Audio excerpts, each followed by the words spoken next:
పవన్ కళ్యాణ్ ఉప ముఖ్యమంత్రిగా ఛార్జ్ తీసుకున్న తొలి రోజే దాదాపు 10 గంటల పాటు తన శాఖ అధికారులతో సమీక్ష జరిపారు. అధికారులకు 3 నెలల టార్గెట్ ఫిక్స్ చేశారు. ఆయన పంచాయతీరాజ్, గ్రామీణాభివృద్ధి, అటవీ శాఖ అధికారులతో సమీక్ష జరిపారు. గ్రామాల్లో రోడ్లు, నిర్మాణాలు, మౌలిక వసతులు, మంచినీటి కొరత సమస్యలపైన దృష్టి పెట్టాల్సిందిగా ఆదేశాలు జారీ చేశారు. ఇక వివిధ అంశాలపైన యాక్షన్ ప్లాన్ రెడీ చేయాలని, తదుపరి మీటింగ్ లో పూర్తి వివరాలు అందజేయాల్సిందిగా కోరారు.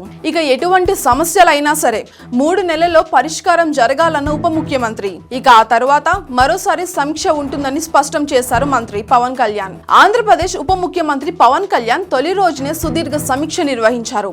బాధ్యతలు చేపట్టిన వెంటనే విజయవాడలోని క్యాంపు కార్యాలయంలో దాదాపు 10 గంటల పాటు ఆయన పంచాయతీరాజ్, అదేవిధంగా గ్రామీణాభివృద్ధి, అటవీ శాఖ అధికారులతో సమీక్ష నిర్వహించారు.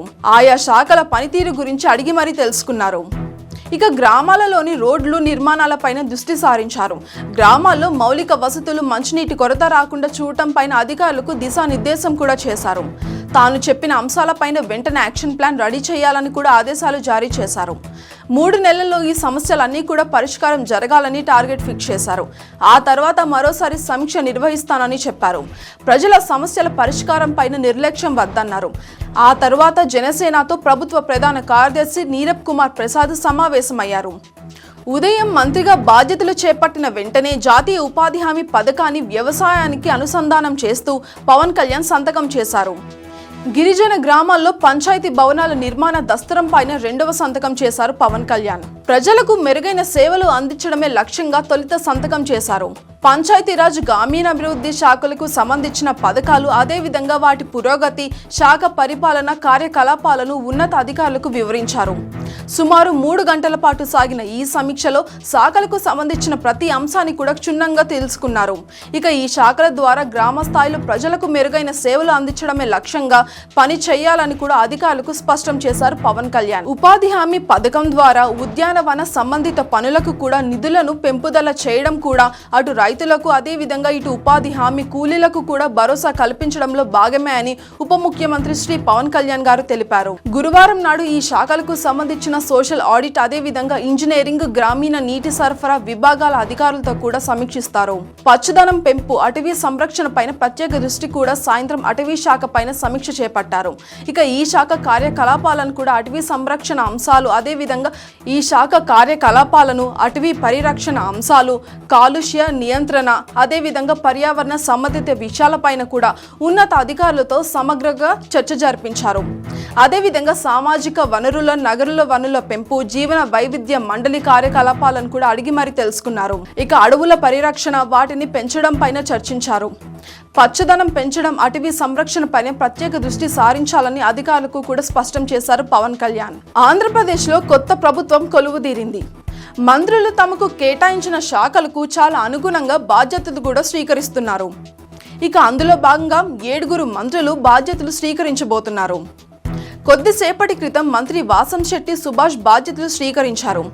ఇక అదే విధంగా మంత్రి టీజీ భరత్ బాధ్యతలు స్వీకరించారు. మరో కాసేపట్లో బాధ్యతలు స్వీకరించనున్న మంత్రి నిమ్మల రామానాయుడు. ఉదయం 10:30కి బాధ్యతలు చేపట్టనున్న మంత్రి ఆనం రామనారాయణ రెడ్డి. ఇక ఉదయం 10:35 బాధ్యతలు స్వీకరించనున్న మంత్రి సవిత.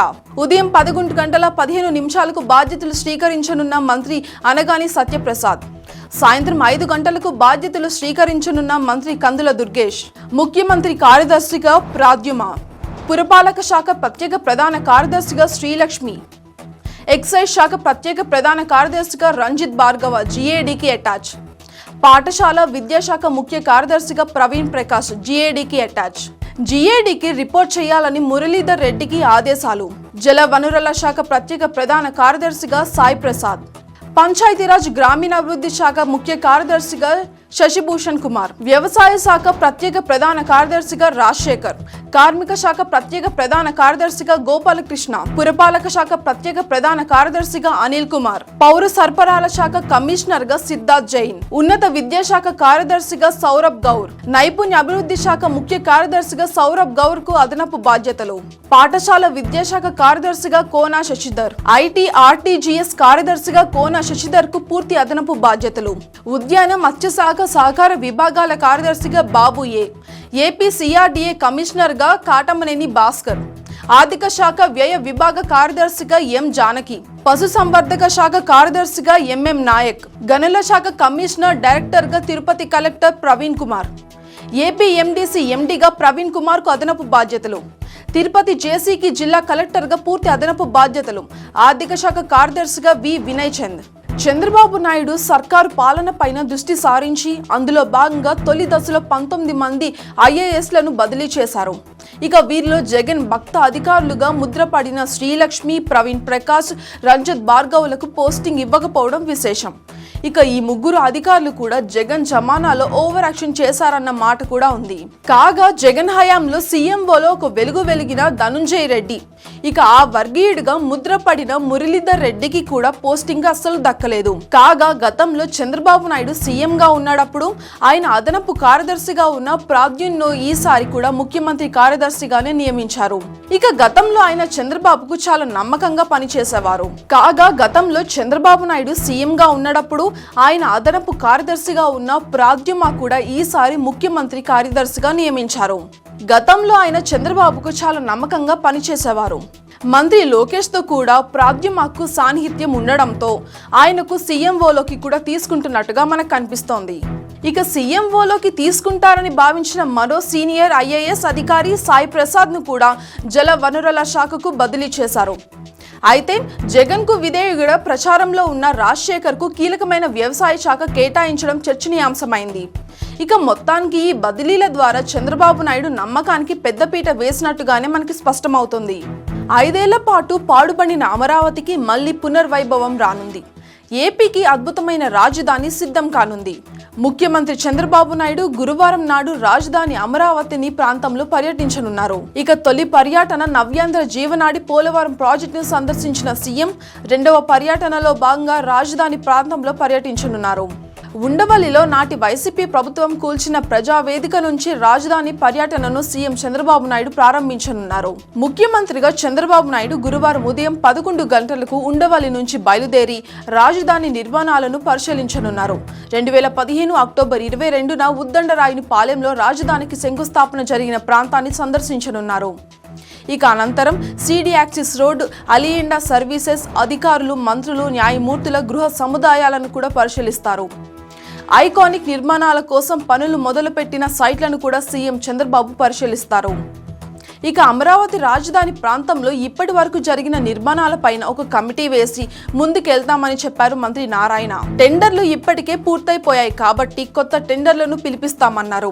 ఇక ఆ ప్రాసెస్ అంతా కూడా కంప్లీట్ కావడానికి 3 నెలల సమయం కూడా పడుతుందని మంత్రి నారాయణ చెప్పారు. చంద్రబాబు ప్రజల మనిషి అన్నారు అమరావతి రైతులు. గత ముఖ్యమంత్రి పరదాల చాటున వేలాడేవాడని విమర్శించారు. రేపు చంద్రబాబు నాయుడు అమరావతికి రావడం చాలా ఆనందంగా ఉందని మహిళా రైతులు చెప్తున్నారు. వైఎస్ జగన్ 5 ఏళ్ల పాలనలో రాజధాని నిర్మాణాలను నిలిపివేశారు. 70% నుంచి 80% నిర్మాణం పూర్తి చేసుకున్నా కూడా ఆ భవనాలను సైతం వైఎస్ ప్రభుత్వం గాలికి వదిలేసింది. గతంలో ప్రతిపక్ష నేతగా రాజధాని పర్యటనకు వెళ్తున్న చంద్రబాబు నాయుడిని సైతం వైసీపీ ప్రభుత్వం అడ్డుకుంది. ఇక ఇప్పుడు ముఖ్యమంత్రి హోదాలో చంద్రబాబు నాయుడు గురువారం నాడు రాజధాని ప్రాంతంలో పర్యటించనున్నారు. ఇక ఆ నిర్మాణాలను స్థితిగతులను కూడా పరిశీలించనున్నారు. ఇక దాని అనంతరం తీసుకోవాల్సిన చర్యలపైన కూడా నిర్ణయం తీసుకోబోతున్నారు. ఇక మొత్తంగా బాబు రాకతో అమరావతిలో మళ్లీ సందడి వాతావరణం నెలకొంది.